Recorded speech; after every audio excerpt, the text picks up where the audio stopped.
Au cœur de l'histoire sur Europe 1. À l'occasion du centenaire de la Révolution russe, un nom revient beaucoup en ce moment et sur toutes les lèvres, celui de Lénine. Alors, qui était vraiment Lénine, de son vrai nom Vladimir Ulyanov? Franck Ferrand pose la question aujourd'hui à Stéphane Courtois. Bonjour Franck. Bonjour Anissa, bonjour à tous. Stéphane Courtois est le directeur de la revue Communisme. Il est un de ceux qui ont contribué à démythifier depuis un quart de siècle la figure de Lénine et à souligner sa pleine responsabilité dans un certain nombre de dérives du système soviétique. Dérives natives, si j'ose dire. Je serais ravi de pouvoir m'entretenir avec lui juste après un récit qui tout simplement va vous résumer la vie du grand révolutionnaire. Et puis après, nous irons rendre visite à Lénine en personne. Oui. En tout cas, sa momie exposée dans le mausolée de la Place Rouge à Moscou, où nous guidera Vanessa Za comme Za Lénina, qui en russe signifie « Vive Lénine ». Non, mais je vous assure, je n'invente rien.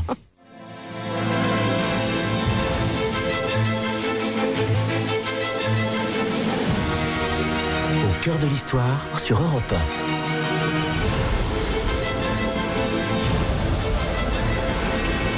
Franck Ferrand. Avril 1917, dans la nuit, au rythme obsédant des Mortaises, un train file à toute allure à travers l'Europe. Il traverse toute une partie de l'Allemagne, il traverse la Suède, la Finlande, en direction de Petrograd. Petrograd, le nouveau nom de Saint-Pétersbourg depuis le début de la Grande Guerre. Petrograd, où viennent d'éclater en février des émeutes qui ont débouché sur un événement aussi incroyable qu'inattendu. Nous avons eu l'occasion d'en parler au moment de l'anniversaire, l'incroyable abdication du tsar, qui n'était pas, je le rappelle pour ceux qui ne nous avaient pas suivis à l'époque, qui n'était pas du tout nécessaire. Cette abdication, on n'a toujours pas compris d'où elle venait et pourquoi.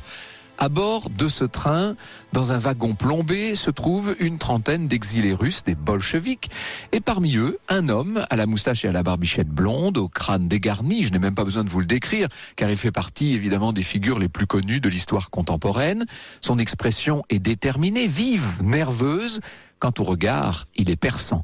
Lénine, il a 47 ans, il s'apprête à faire vaciller le cours de l'histoire. Alors, dans ce train, disons-le, se joue non seulement l'avenir de la Russie, mais, disons-le aussi, l'avenir de l'Europe et du monde entier. Fonçant comme un obus vers Petrograd, c'est Stefan Zweig qui parle, avec sa cargaison des révolutionnaires les plus dangereux et les plus décidés de ce siècle, le train se prépare à faire voler en éclats l'ordre du temps.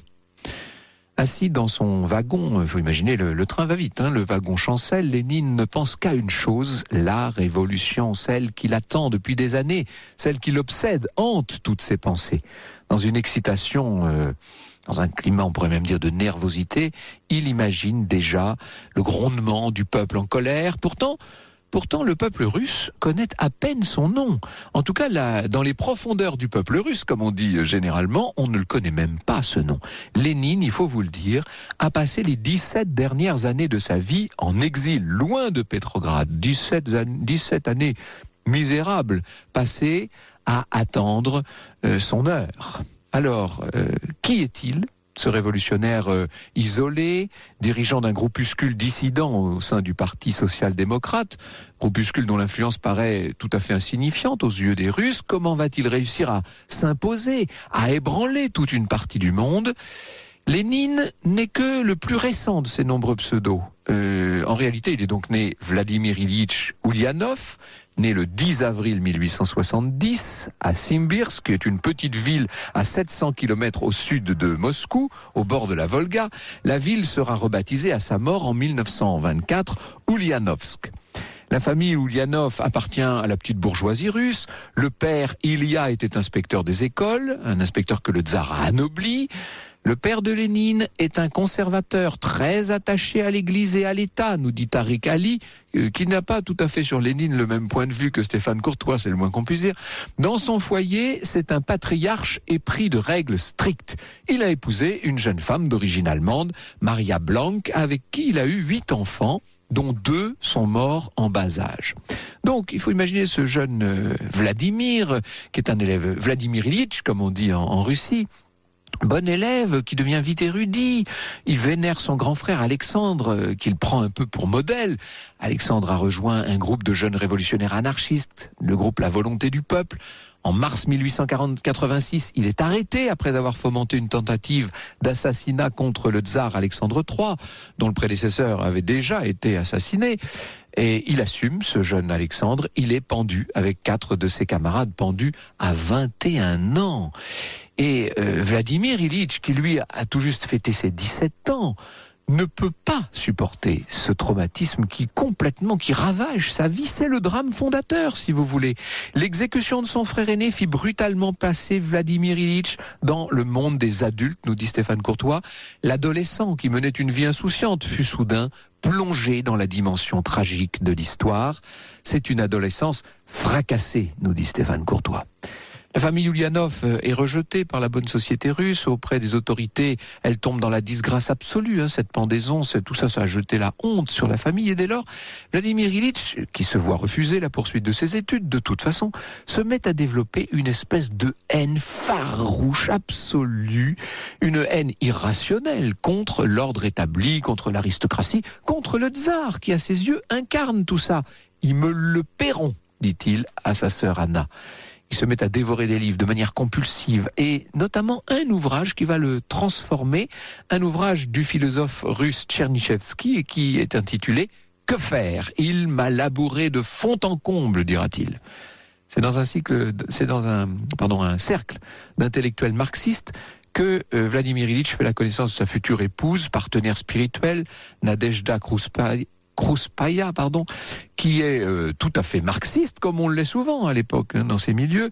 La lutte des classes, la destruction du capitalisme, la prise de pouvoir du prolétariat, voilà des idées qui germent, qui prennent forme dans l'esprit de Vladimir Ilitch, et progressivement, on peut dire qu'il est en train d'effectuer sa mue. Il est en train de devenir Lénine.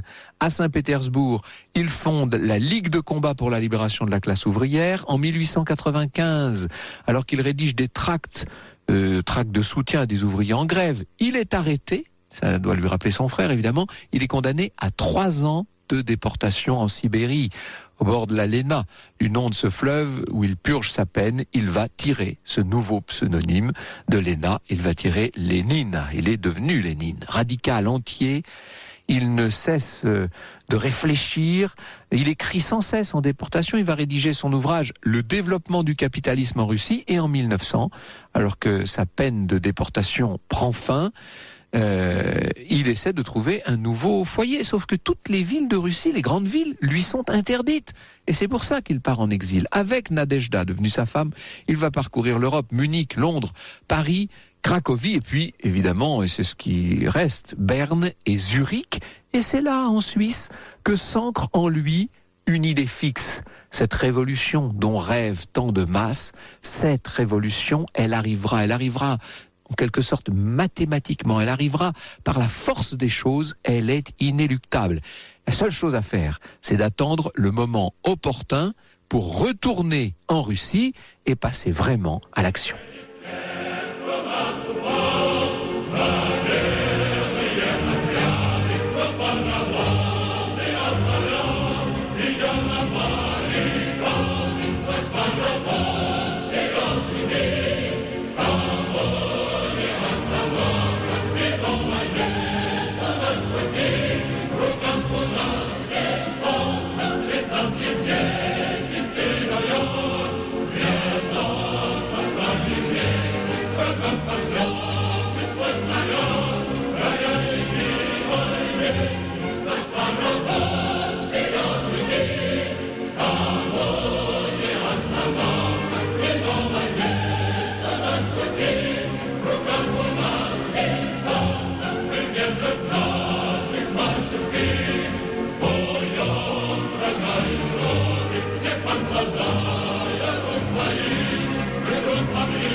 Un extrait de la bande originale du film Reds, un film de Warren Beatty qui vous raconte le parcours de ce couple d'Américains au cœur de la révolution russe. Et bien justement, nous sommes cet après-midi sur Europe 1 au cœur de l'histoire de Lénine. Lénine en exil en Suisse. On vient de le voir, il est en train de théoriser, il prépare sa révolution.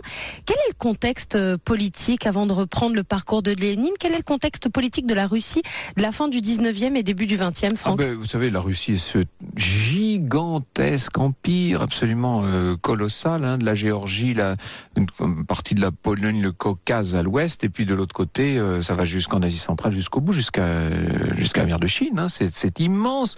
Rien ne paraît devoir menacer l'ordre établi. Il y a quand même eu un début de révolution. On pourrait même parler d'une révolution avortée en 1905, au moment de la guerre contre les Japonais. Mais depuis, l'ordre a été rétabli. En 1913, on a célébré le tricentenaire de la dynastie des Romanov. Et puisque la croissance économique a repris, on pense que le tsarisme a encore de belles décennies devant lui. C'était compté sans la Grande Guerre, bien entendu, sans cet événement majeur qui va tout transformer, qui va amener assez vite, dès septembre 1916, le tsar sur le front. On laisse à Pétrograd la tsarine, très mal entourée, et puis cette Douma concédée par les autorités en 1955 et qui essaie de grignoter de plus en plus de terrain jusqu'à ce que des émeutes, des grèves, des désordres sociaux assez importants conduisent donc à cette abdication dont je vous avais parlé. Évidemment, cette abdication, elle a surpris tout le monde. On pensait que le tsar s'était vraiment rétabli en 1905. Vous savez, il y a eu ces grèves qui ont éclaté à Saint-Pétersbourg à l'époque. Les ouvriers se révoltaient contre des conditions de travail insupportables. Ils constituaient des soviets partout pour coordonner les grèves. Les paysans certains paysans se sont emparés de terres. On a brûlé des propriétés, etc. Dites-vous que le 9 janvier 1905, donc on était là quand même 12 ans avant la révolution qui nous intéresse, le 9 janvier 1905, plus de 200 000 manifestants se massent devant la résidence du tsar, devant le palais d'hiver pour demander des réformes, demander un peu la justice, et c'est la répression. On sait qu'on va tirer sur la foule, c'est un bain de sang. On va appeler ce jour-là le dimanche rouge, et cette fusillade meurtrière achève, disons-le, de mettre le feu aux poudres, et c'est pour calmer les esprits que Nicolas II a concédé cette fameuse Douma, assemblée législative élue, qui était une petite concession, c'était plutôt un leurre. Il y en a des parlements comme ça. On avait un peu la même chose en France sous le Second Empire. Si vous voulez, c'est relativement comparable. La Douma n'a qu'un rôle consultatif. L'empereur maintient en vérité un pouvoir absolu. C'est ce qu'on appelle l'autocratie.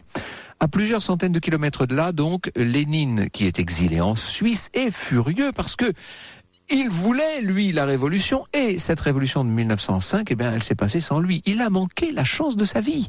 Lui qui attendait la révolution, il a laissé passer 1905. Vous imaginez ça?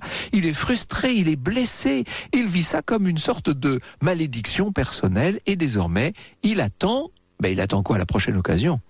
À Zurich avec Nadejda, il vit très modestement dans un petit appartement loué à un cordonnier. On est au numéro 14 de la Spielgasse, tout près d'une charcuterie industrielle. Il y a dans la cour une horrible odeur qui provient d'une fabrique de saucisses. Nous ne pouvons ouvrir les fenêtres que durant la nuit, écrira Nadejda dans ses mémoires. Tous les jours, j'allais dire Lénine. Oulianov est à la bibliothèque, il dévore des ouvrages, il écrit lui-même des livres. En 1902, il publie Que faire? Titre hommage au livre dont je vous parlais tout à l'heure, le titre de Tchernyveshevsky, qu'il avait tant marqué.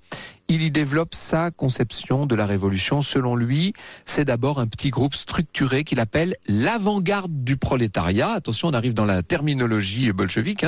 Cette avant-garde du prolétariat qui doit s'emparer du pouvoir par la force et qui doit guider la classe ouvrière vers le socialisme, un peu comme on guiderait une foule à travers la nuit jusqu'à la lumière.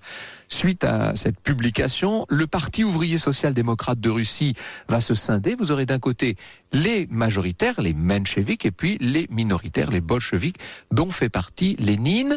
Et disons-le, aux yeux des mencheviks, Lénine est d'emblée un dictateur en puissance, un homme intransigeant et même dogmatique, qui ignore les critiques de ceux qu'il appelle ses doux rêveurs, parce que lui n'aspire qu'à une chose, il n'aspire qu'à l'action.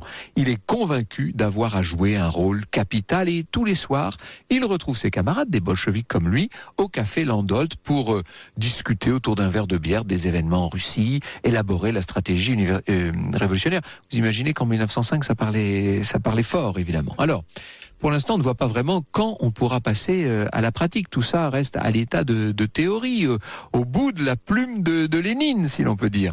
La révolution, le passage à l'acte sont très présents à son esprit, seulement pour l'instant il ne se passe pas grand-chose. Et puis voilà donc cette guerre de 14 qui éclate. Lénine affirme ouvertement qu'il souhaite la défaite de son pays. Selon lui, c'est seulement d'une défaite cuisante que pourrait jaillir la révolution et le socialisme. Alors, plus les années passent, plus la frustration de Lénine augmente.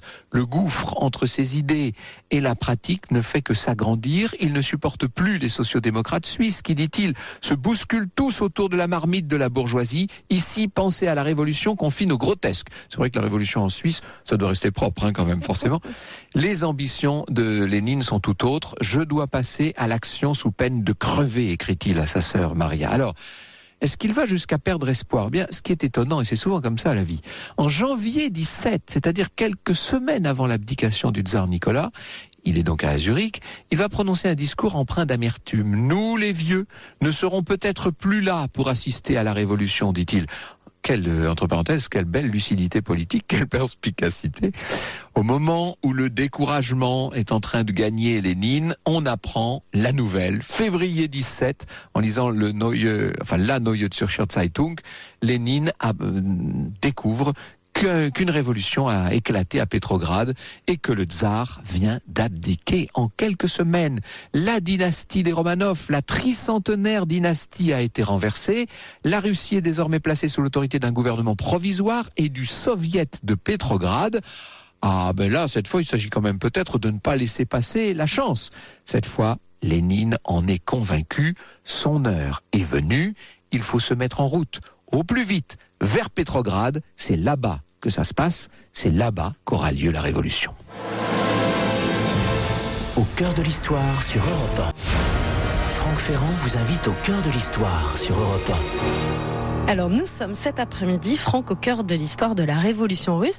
Elle n'a pas encore commencé, cette révolution. Ça y est, Lénine a saisi sa chance. Il est en route vers Pétrograd et la révolution peut commencer. Le processus révolutionnaire est en route, puisque maintenant le tsar a abdiqué. Il y a un gouvernement qu'on va donc appeler menchevique qui gère les affaires.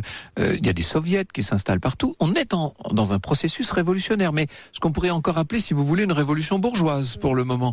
Lénine en profite. En Suisse, il convoque tous les exilés pour discuter de la situation. Ils sont unanimes. La priorité, foncer vers Pétrograd. Et pour cela, il faut donc traverser l'Allemagne. On ne se résout qu'avec difficulté à négocier avec l'état-major allemand. Sauf qu'il ne faudrait peut-être pas oublier que l'Allemagne est en guerre contre la Russie et que le front de l'Est est essentiel. Il est même déterminant dans l'avenir de la guerre. Et donc, évidemment, l'Allemagne a tout intérêt à aider les révolutionnaires qui veulent déstabiliser la Russie. Les Allemands veulent en finir au plus vite avec ce front russe. C'est donc dans leur intérêt de rapatrier le plus possible de révolutionnaires, antipatriotes, pacifistes, enfin tout ce qu'on veut. La mise en place du rapatriement est longue, néanmoins. Pour Lénine, c'est une attente qui lui paraît interminable. Il attend chaque jour est une éternité. Il n'a pas envie que ça recommence comme en 1905 et qu'il soit loin de la révolution. Et finalement, un matin d'avril 17, à la gare de Berne, 32 exilés, dont Lénine, prennent place dans ce fameux train en direction de Stockholm, puis de Pétrograd. C'est le long trajet de retour qui commence. Et pendant ce temps, en Russie, les troubles ne cessent de croître. Le 2 mars, Nicolas II donc a abdiqué. Il a laissé la place à un double pouvoir, ce gouvernement provisoire et puis les soviets. La guerre se poursuit, la population est épuisée par les pénuries, avec des conditions de vie qui deviennent vraiment très compliquées, et cette population, donc, elle se radicalise de manière assez spectaculaire. On voit ce peuple russe qui remet en cause toute l'autorité cette fois. C'est plus seulement le tsar. De toute façon, le tsar est parti. C'est toute l'autorité qui est remise en cause. L'armée est en train de se désagréger. Il y a beaucoup de soldats qui désertent, et même en masse. Le 19 mars 17, les femmes revendiquent le droit de vote. Le gouvernement provisoire leur accorde ce droit le soir même. Et ça va jouer un rôle parce que l'influence des femmes va être très importante dans les événements qui vont arriver. Et en arrivant à Pétrograd, Lénine est fasciné par l'atmosphère de révolte qui règne. Ça y est, la fièvre dont il a tant rêvé, elle est là. Il est accueilli par le président du Soviet, Nicolas Pardon, alors là ça va être un peu dur, difficile. Bravo. Tcheidze, on va dire, hein, ça va plus vite, même si c'est pas tout à fait la prononciation. Lénine ne veut même pas entendre parler de tout ça. Il se tourne directement vers la foule. Camarades, soldats, matelots, ouvriers, je suis heureux de saluer en vous la révolution russe victorieuse, de vous saluer comme l'avant-garde de l'armée prolétarienne mondiale. Vive la révolution socialiste mondiale, hurle Lénine. Vous voyez bien que d'emblée, c'est bien un projet planétaire qui est à l'œuvre. Ça, il faut absolument le comprendre. Dès le lendemain, au somptueux palais de Tauride, Lénine va prononcer un discours virulent. Il présente ses thèses d'avril, voilà, ça fait encore partie ça de la terminologie. Il parle d'insurrection immédiate, de la création d'une internationale, toujours cette dimension mondiale, du lancement d'une guerre civile contre le capitalisme. Vous voyez donc le capitalisme considéré en quelque sorte comme un occupant. L'Assemblée est un petit peu perplexe, on ne s'attendait pas à un discours aussi radical. Les gens sont un peu surpris. Et il y a même un menchevique qui interrompt Lénine pendant son discours en disant « c'est du délire, le délire d'un fou ». Après 17 ans passés en exil, loin du peuple, Lénine, avec ses idées extrêmes, a du mal à se faire accepter, disons les choses. Cette radicalité du bolchevique effraie un peu. Sa tendance est très minoritaire. En juillet 17, le chef du gouvernement provisoire, Alexandre Kerensky, ordonne l'arrestation de Lénine et sa condamnation à mort. Il doit donc fuir, ça y est, une nouvelle fois. Et en cet été 17, on retrouve Lénine en Finlande avec une seule idée, une idée fixe. Retourner en Russie pour faire cette fois un coup d'État. En octobre 17, il se tient prêt à s'emparer du pouvoir et à faire basculer non seulement l'ordre russe, mais l'ordre du monde. Bonjour Stéphane Courtois. Bonjour. Je suis ravi que vous ayez pu vous libérer pour venir nous parler de Lénine, de la Révolution, avec votre point de vue, avec vos thèses que connaissent bien nos auditeurs, qui sont tout à fait tranchées, mais non moins argumentées. Nous allons venir à tous ces détails dans un instant.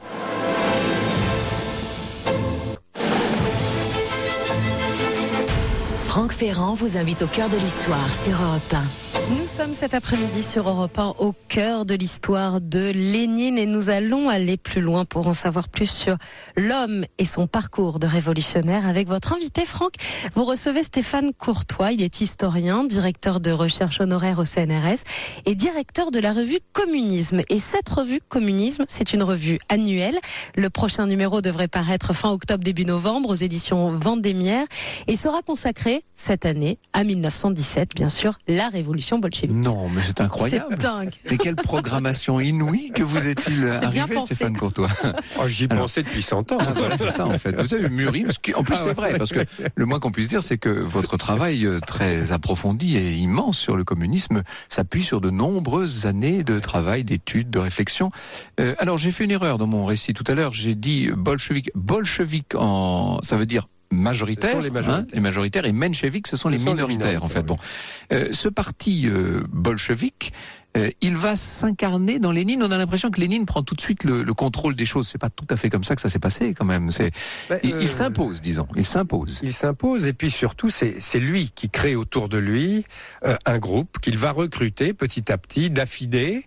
Alors, dans un premier temps, justement, au moment de cette rupture avec les mencheviks, il va avoir beaucoup de difficultés parce que ses premiers affidés commencent à s'apercevoir que cet homme a une volonté de puissance considérable et ils sont pas toujours d'accord.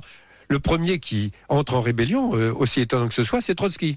Trotsky qui, en 1902-1903, est un admirateur absolu de Lénine, mais lorsque se tient ce fameux deuxième congrès du Parti ouvrier social-démocrate de Russie, où la rupture avec la scission, intervient, la scission entre mencheviks et bolcheviks, d'un seul coup, Trotsky découvre un Lénine qu'il n'avait pas imaginé.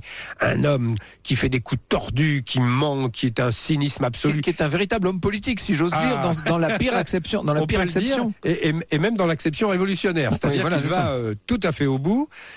Et donc Lénine va avoir beaucoup de difficultés à constituer autour de lui un groupe d'affidés qui lui soit, cette fois-ci, totalement dévoué. Alors, et ça va finir par arriver en 1912.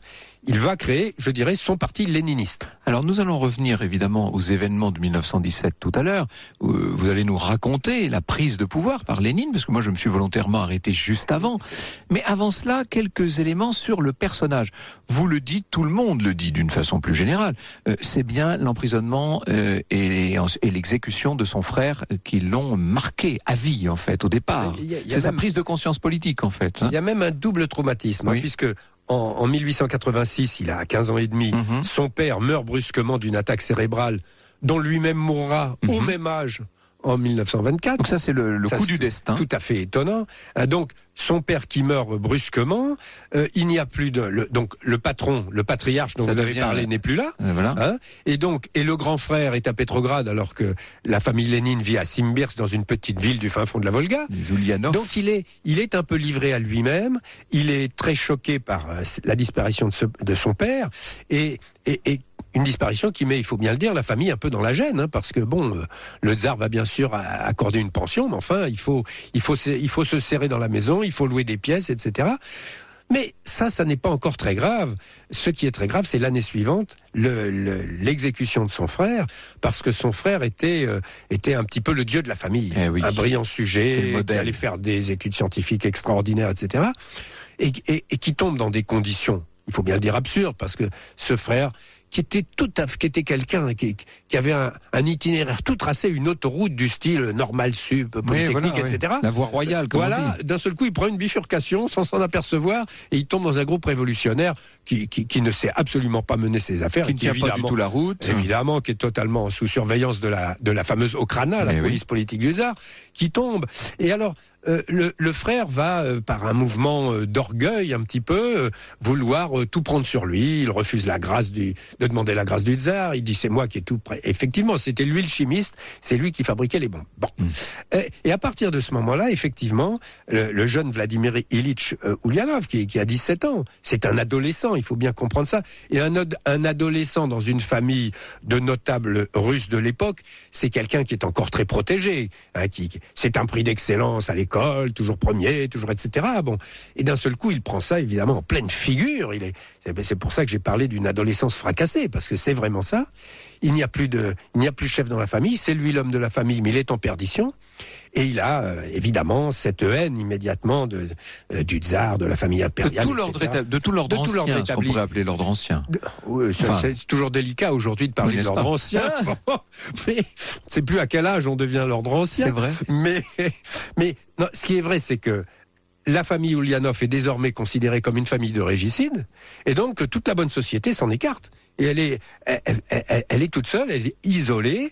Lui-même, il est autorisé à reprendre à poursuivre ses études universitaires, mais immédiatement il participe à une vague contestation. Alors là, Alors on va voir que le jeune Lénine, on va l'appeler Lénine pour simplifier. Le Lénine, ce jeune Lénine va théoriser lui-même la révolution à partir d'un certain nombre de grands révolutionnaires du passé qu'il connaît tous sur le bout des doigts.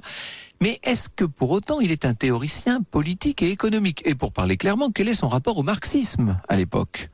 Oui, alors, effectivement, il entre en révolte. Il rentre dans une révolte violente. Qui est une révolte sociale au départ.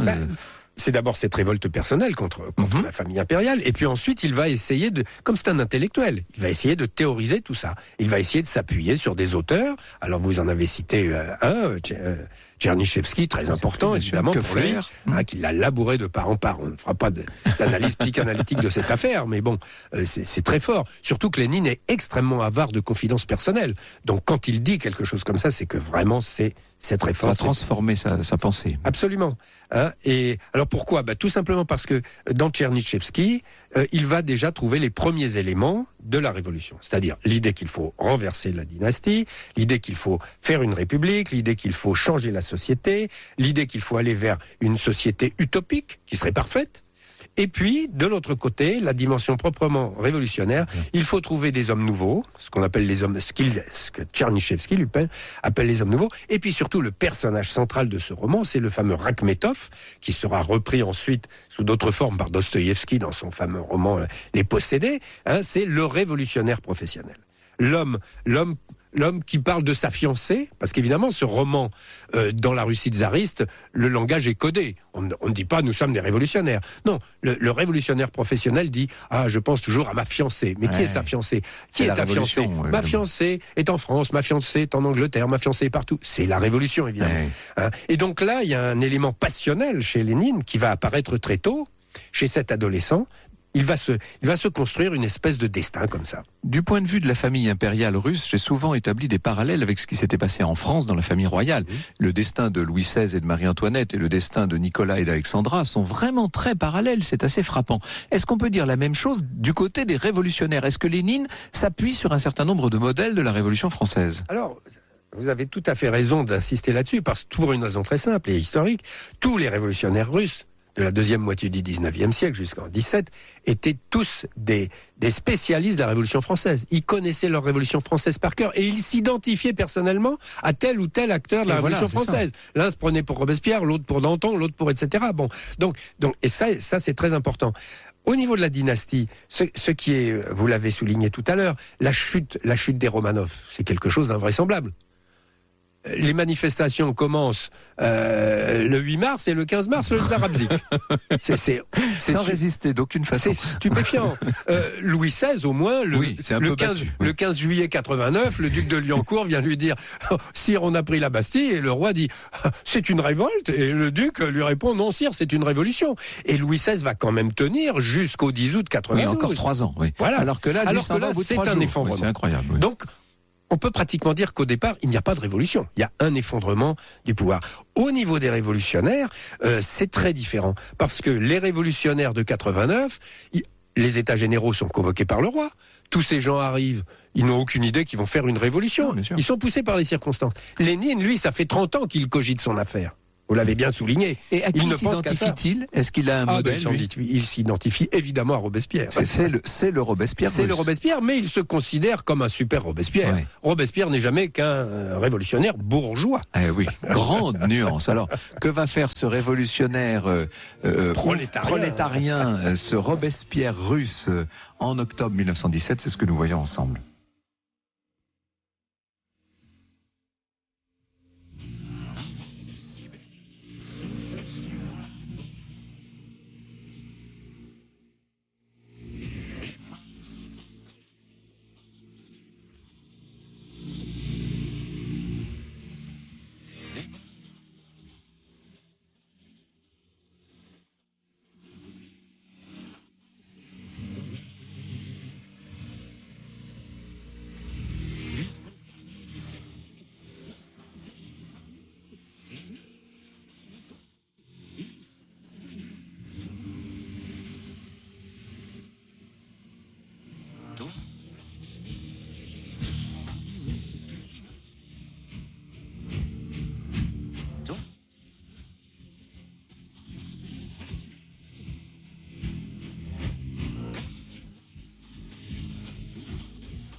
Vladimir Ilitch dans la voix de Michel Sardou cet après-midi sur Europe 1, car en effet nous sommes au cœur de l'histoire de Lénine avec votre invité. Franck, vous recevez Stéphane Courtois, il est historien, directeur de recherche honoraire au CNRS, directeur de la revue Communisme qui paraîtra fin octobre début novembre, et il est l'auteur aussi de Lénine, l'inventeur du totalitarisme, paru chez Perrin. Cette chanson de Michel Sardou, évidemment tout le monde la connaît, Stéphane Courtois, et l'idée à l'époque, à la fin de l'époque soviétique, c'était d'opposer le pouvoir dément des espèces de gérontes qui tenaient le Kremlin à la pureté des origines de la révolution. Et vous nous dites, tout ça n'existe pas.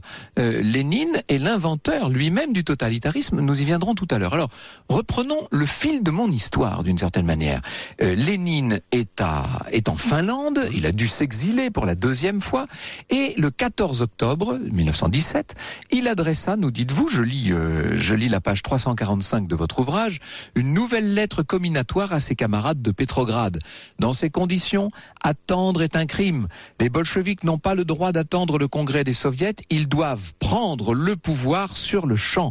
Ce faisant, ils sauvent la révolution mondiale, ils sauvent la révolution russe. Autrement, la vague d'anarchie actuelle peut devenir plus forte que nous. Ça, c'est le grand danger. Enfin, nous dites-vous, le 20 octobre, il décida de rentrer clandestinement de Finlande à Pétrograd pour être au plus près du terrain. Et le 23, lors d'une réunion clandestine très tendue à Pétrograd, il arracha à la direction bolchevique, par 10 voix contre 2 et 9 absents, la décision du putsch. C'est bien un putsch qui se prépare là cette fois, ce qu'on va appeler la révolution d'octobre. C'est un coup de force militaire.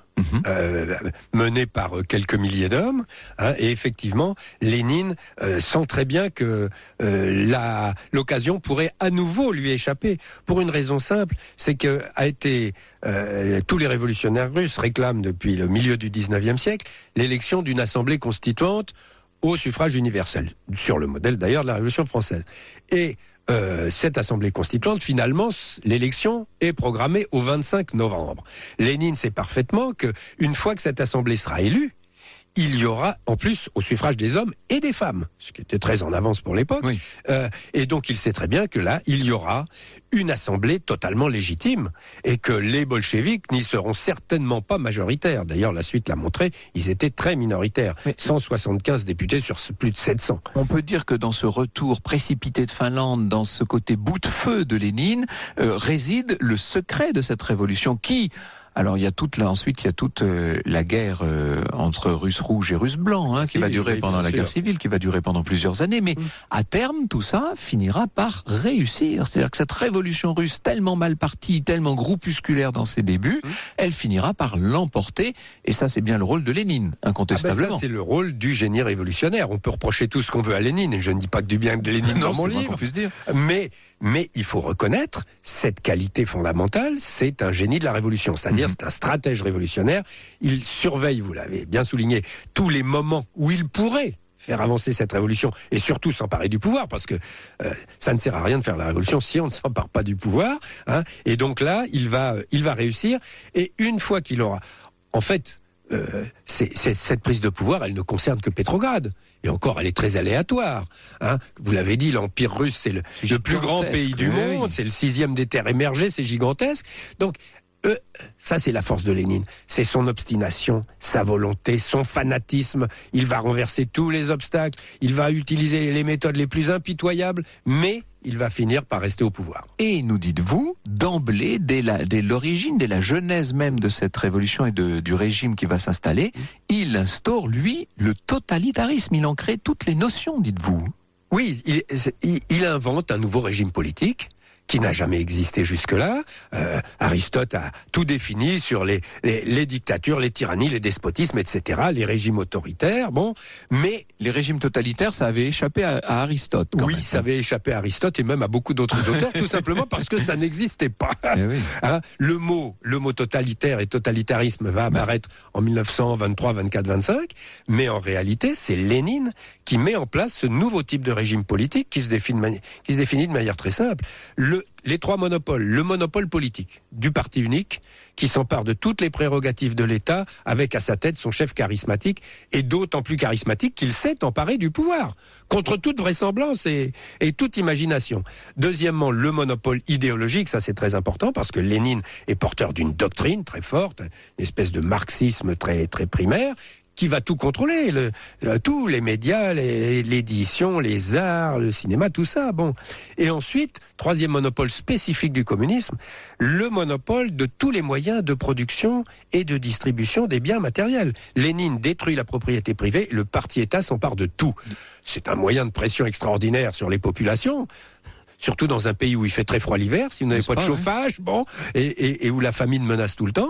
Et enfin, le quatrième élément fondamental, sans lequel ça n'aurait jamais tenu, la terreur de masse comme moyen de gouvernement. Et d'ailleurs, le jour où Gorbatchev a laissé entendre qu'il n'utiliserait plus la force, le système s'est écroulé. Il s'était délité de lui-même. Absolument. Mais on a toujours cette idée que tout serait venu par Staline. Il faut dire que Lénine meurt très tôt, en 1924. Il meurt le 21 janvier, ça ne s'invente pas. Comme Louis XVI, il meurt le 21 janvier 1924. Et il est déjà malade depuis 3 ans à l'époque. Depuis la fin 22. Il envoie quand même des notes, dont certaines sont coercitives, sont incroyables. Il est d'une force et d'un jusqu'au boutisme qui peut faire penser d'ailleurs à Robespierre dans ces moments-là. Hein. Même bien pire. Oui. Robespierre ne s'est jamais permis d'écrire. Oui. Robespierre ne s'est jamais permis d'écrire sur l'extermination des Vendéens, ce que Lénine se permet d'écrire, en particulier dans cette note à laquelle vous faites allusion du 19 mars 1922, en pleine famine. La politique communiste a provoqué une gigantesque famine qui va faire 5 millions de morts de faim. Et à ce moment-là, Lénine est malade, il peut pas aller au bureau politique, il envoie une note comminatoire en disant voilà, il faut profiter du moment où les gens meurent de faim sur les routes, où les gens mangent de la chair humaine, parce que le cannibalisme s'est répandu, il faut en profiter pour exterminer l'Église orthodoxe, comme s'il n'y avait rien d'autre à faire, alors que des dizaines de millions de gens sont en train de mourir. Ouais, c'est assez fascinant. Et donc ça, c'est bien Lénine, dont la figure va être immédiatement idéalisée dès sa mort en 1924. Bien sûr. Et qui reste encore aujourd'hui un peu protégé, si je puis dire, par les horreurs de Staline, comme si Staline faisait écran d'une certaine manière. Ouais. Bien, quand on aura lu votre ouvrage, à mon avis, les choses changeront un petit peu. Lénine, l'inventeur du totalitarisme de Stéphane Courtois, c'est édité chez Perrin. Merci beaucoup. Franck Ferrand vous conte l'histoire sur Europe 1. Nous sommes au cœur de l'histoire de Lénine, au cœur de la révolution russe cet après-midi sur Europe 1. Dans un instant, nous allons aller à la rencontre de Lénine sur la place Rouge avec Vanessa Za. Mais juste avant, Franck, je vois qu'on ne voit presque plus derrière votre pile de livres. Et encore, on a fait un tri, parce qu'il y a une telle floraison d'ouvrages sur la révolution russe, évidemment. Alors, de Dominique Collat, le Lénine chez Fayard, bien connu. Catherine Méridal publie chez Payot un Lénine 1917, le train de la révolution, avec un double jeu de mots. Luc Marie nous gratifie chez l'Archipel d'un Lénine le tyran rouge. Alors, je parlais de Tariq Ali, évidemment. Les dilemmes de Lénine, terrorisme, guerre, empire, amour, révolution. Un ouvrage au départ écrit en anglais et qui paraît chez Sabine Vespizer. Un ouvrage qui a un point de vue assez différent du vôtre. Il faut lire les deux, si je puis dire, pour avoir un point de vue très extensif sur Lénine. Et puis, dans un genre plus patrimoine, Les secrets parisiens de Lénine. Ça, c'est un roman de Laurence Catino-Cross. Et alors, justement, vous nous emmenez, bonjour Vanessa Za. Bonjour Franck. Vous nous emmenez à Moscou, sur la place Rouge. Après le mausolée des livres de Franck. Le mausolée. Alors, vrai mausolée. C'est-à-dire que Lénine, il est possible, c'est très rare qu'on puisse dire d'un personnage historique mort depuis bien longtemps, qu'on peut le voir encore et le rencontrer. C'est-à-dire que sa momie est sur la place Rouge. Sa momie est sur la place Rouge, en chair et en os, si je puis dire. Enfin, la chair, il n'y en a plus beaucoup. La chair, il n'y en a plus beaucoup. En os. Et donc, très bien conservé. Très bien conservé, entretenu tous les 2 ans. Il y a des scientifiques qui ne font que ça, entretenir la momie de Lénine. Voilà, en fait. il y a tout un secret quand même autour de la manière dont on justement on le conserve. On dit qu'on le conserve dans un bain pendant à peu près 1 mois. voit, c'est pas forcément de l'embaumement, mais c'est un remplissage spécial du corps qui est destiné à préserver l'apparence des tissus. Et c'est vrai que quand vous vous approchez, en effet, de cette momie qui est dans un cercueil de verre, vous voyez bien en fait sa peau encore toute blanchâtre, sa petite barbichette rousse. Voilà. Les poils ont bien tenu. Les poils ont bien tenu. Et pour cette année, on lui a changé en fait son costume, évidemment pour le centenaire de la Révolution d'octobre. On lui a taillé un costard. On lui a taillé un costard. C'est ce que nous venons de faire d'une certaine manière. Il faut savoir que la visite est toujours très très solennelle. Elle se fait dans un silence absolu. On est dans la pénombre. On ne s'arrête pas. On tourne autour, évidemment, en fait, de ce cercueil de verre. Les photos, évidemment, on n'y pense même pas, puisque de toute façon, vous laissez tout à l'entrée. Les hommes doivent porter un couvre-chef. On ne doit pas mettre les mains dans les poches. Donc, on est vraiment devant le mythe. On le vit, on le sent. Enfin, c'était le but, d'ailleurs, de ce mausolée qui avait été construit donc en 1930, parce qu'au début, à sa mort, en 24, on avait fait en fait un bâtiment provisoire en bois à l'époque. Il n'y a plus de cerveau dans la. Alors, il n'y a plus de cerveau. Justement, son cerveau avait été enlevé.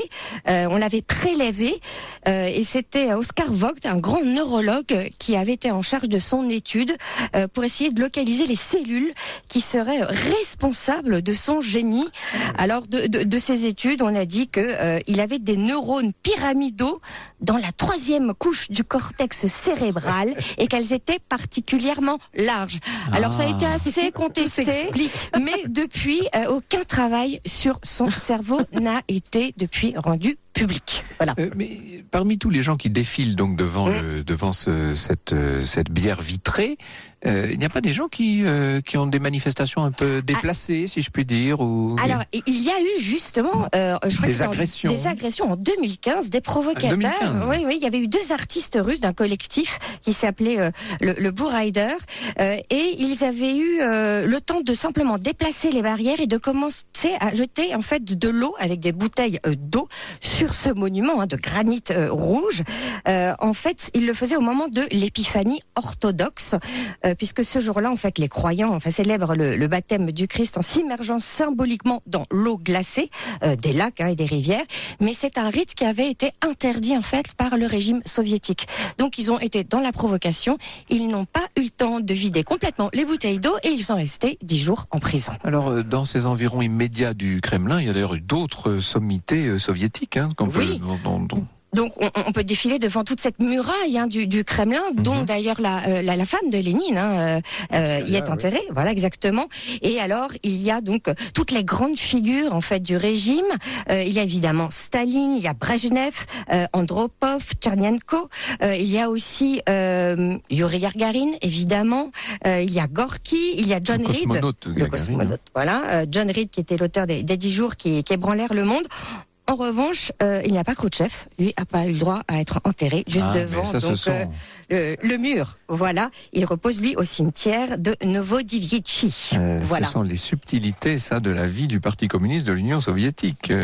Évidemment, ça donne très envie de relancer le sujet avec Stéphane Courtois, mais nous n'en avons pas le temps. Il faut se présenter tôt, si on veut voir, si on veut avoir une chance d'apercevoir Lénine. À 9h, et si jamais à 11h, 11h15, de toute façon, vous voyez que vous n'êtes toujours pas dans la queue, c'est pas la peine, parce que à midi, les militaires vous disent que, en gros, ils désignent quelqu'un en disant vous êtes le dernier.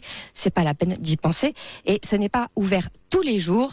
Donc c'est ouvert le mercredi, le jeudi et le samedi. Voilà. Eh bien. 9h, 13h. Il fait souvent un peu frais, donc on peut ensuite aller se réchauffer au goum. Un petit mot. Bonjour Lorena Martin. Bonjour Franck.